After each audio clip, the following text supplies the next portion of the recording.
Dari hasil pemeriksaan darah menunjukkan bahwa kadar leukosit tinggi.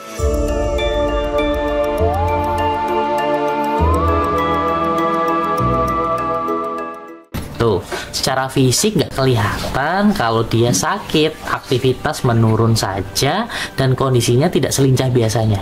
Dan dari hasil lab darah baru ketahuan, ternyata dia ada infeksi dan terjadi anemia.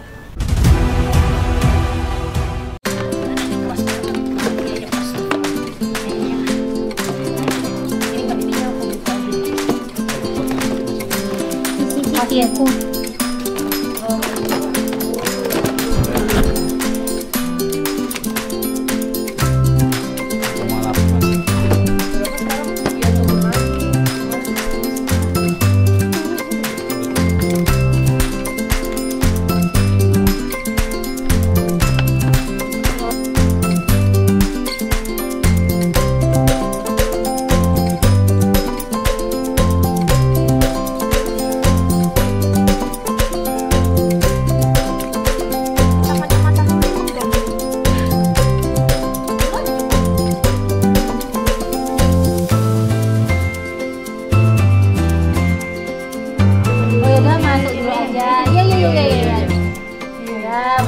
Maaf ya.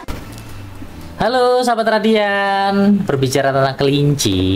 Kelinci merupakan salah satu hewan yang juga banyak dipelihara oleh manusia sebagai hewan kesayangan setelah anjing dan kucing. Dan ternyata tidak cuma anjing dan kucing saja yang bisa sakit, kelinci pun juga bisa, termasuk salah satunya yang terjadi pada pasien kita kali ini. Seekor kelinci datang dengan keluhan aktivitas menurun dan tampak lesu.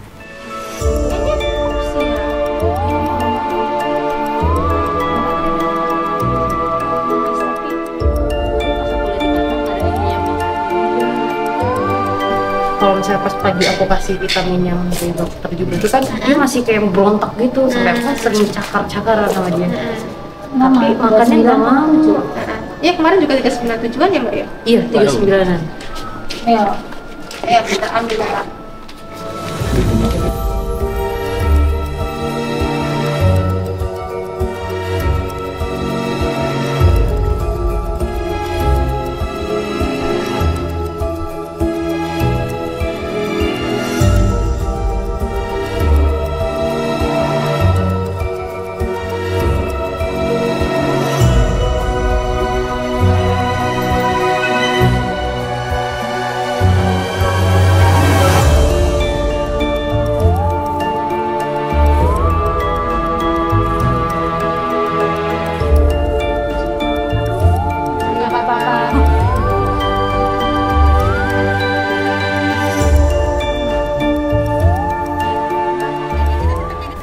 Nah, kelinci ini kok datang dengan keluhan tampak lesu, aktivitas menurun, dan pet owner menginginkan dilakukan pemeriksaan lanjutan dengan dilakukan pemeriksaan darah untuk mengetahui apakah ada hal-hal yang tidak terlihat secara fisik dan ternyata ada gangguan organ dalam.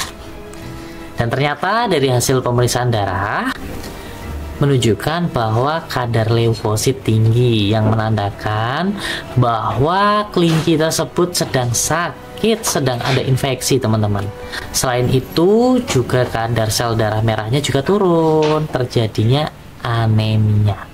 Tuh, secara fisik nggak kelihatan kalau dia sakit, aktivitas menurun saja dan kondisinya tidak selincah biasanya. Dan dari hasil lab darah baru ketahuan, ternyata dia ada infeksi dan terjadi anemia.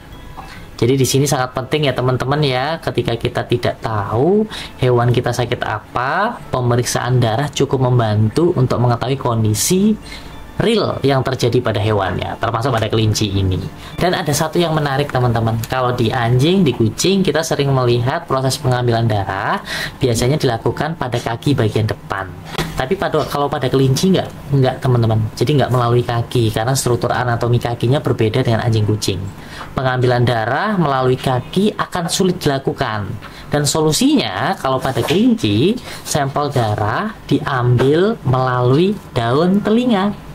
Karena struktur telinga kelinci yang daun telinganya lebar dengan pembuluh darah besar yang terdapat di area telinga memudahkan untuk pengambilan sampel darah, termasuk ketika dilakukan penginfusan. Jadi kalau kelinci, infus juga dilakukan melalui daun telinga.